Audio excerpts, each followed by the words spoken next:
Námestie v Brezovej pod Bradlom sa stalo v sobotu do poludnia 30. mája parkoviskom pre diaľkovo riadené autá a inú techniku.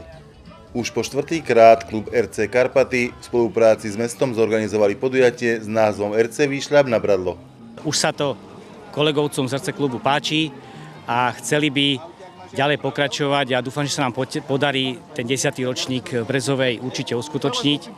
A pri tej príležitosti určite bude teda taká väčšia akcia, ktorá je vždycky po tej expedícii spojená aj s nejakou pretekárskou dráhou, hlavne pre decká, ktoré dokážeme motivovať v modelárskej činnosti, nielen autička prakticky, že sa s ním zahrám, ale že si ho dokážeme aj opraviť. Hej, takže aj tie konštruktérne záležitosti, ktoré začínajú nejakým spôsobom pri tom otcovi proste vnímať a začínajú tiež po ňom opakovať aj takéto veci.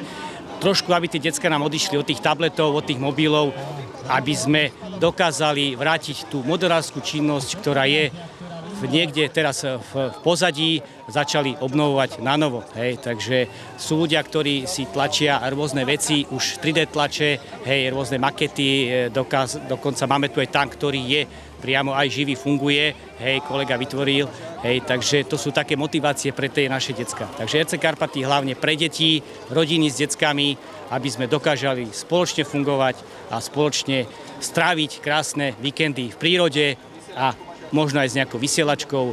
Výšľab na Bradlo absolvovalo so svojimi modelmi viac ako 80 účastníkov. Sú to väčšinou členovia RC Karpaty, prakticky riadíme to cez facebookovú skupinu, ale nie je to nejakým spôsobom zamknuté, že pokiaľ je nejaký nadšenec, ktorý sa o tom dozvie a chce sa zúčastniť, určite bez problémov. My radi privítame nových a nových členov a je to aj vidieť prakticky. RC Karpaty majú len 4 roky a začínali sme ako s manželkou a s 2 synmi. Dneska máme 1400 členov na Facebooku a orientačne okolo 150 ľudí sa zúčastňuje raz mesačne na nejakom výstupe. Takže prakticky snažíme sa vytvárať nové aktivity, nové miesta expedičné a tí ľudí to zaujíma a chcú s nami prakticky fungovať. Pri príležitosti blížiaceho sa Medzinárodného dňa detí dostali najmenší vodiči pamätný odznak a boli aj na začiatku celej kolóny. Prechádzame tou dráhou, respektíve tou štartovacou rampou RC Karpaty. Auta sa rátajú, točia sa na video a prakticky cez ňu sa prechádza a štartuje sa priamo cieľu. Vždycky máme vodcu, ktorý je ako prvý a ten vedie celú, dá sa povedať, kolónu. Na začiatok kvôli bezpečnosti, v strede máme proste tiež človeka alebo kolegu, modelára a na konci sme prepojení vysielačkami a samozrejme, keď vznikne nejaký problém, treba ho hneď riešiť, tak proste stopneme celú kolónu a tak ďalej, vyriešime nejaký technický problém a pokračujeme ďalej. Takže to nie je len zábava, ale aj kvôli bezpečnosti, aby to fungovalo tak, jak malo. Takže máme aj menšie deti, prakticky od 4 rokov decká, ktoré už dokážu ovládať to autíčko, už s nami idú. Dá sa povedať, že vek od 4 do 60-70 rokov. Takže ten vek tých ľudí je rôznorodý a aj tomu tempo nastavujem také, aké by malo byť. Trasa vedie cez námestie, kde štartujeme, potom smer k sídlisku a prakticky sa dostávame von z mestečka a ideme turistickou trasou priamo na Bradlo.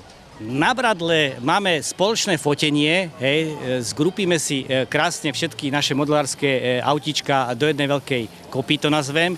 Ak by sme ho dokázali odfotiť, máme krásnu spoločnú fotku. Jednak samostatné autá, potom my všetci, teda členovia, ktorí sa chcú odfotiť a samozrejme tá fotografia potom je celý mesiac vedená na našom Facebooku ako profilová fotografia a stávajú sa rôzne mesiace, kde tento mesiac to respektíve nerobíme, ale predchádzajúci rok sme každú fotku zdokumentovali a vytvorili sme si kalendár, takže prakticky RC Karpaty má každý druhý rok svoj vlastný kalendár. Popoludní sa celý konvoj modelov presúva späť na námestie Milana Rastislava Štefánika. Záverom podujatia v popoludňajších hodinách po obede vytvoríme si fiktívnu, respektíve takú umelú dráhu pre tieto naše RC autá, ale konkrétne teraz budú súťažiť 20 súťažíci s jedným RC autom. Bude to súťaž na rýchlosť, ale cez prekážky, takže rôzne prekážky to autíčko bude mať na ceste a budú súťažiť. Samozrejme, že prví traja budú aj odmenení. Odmenou pre všetkých bolo príjemné počasie a úspešne zvládnutý spoločný RC výšľab na Bradlo.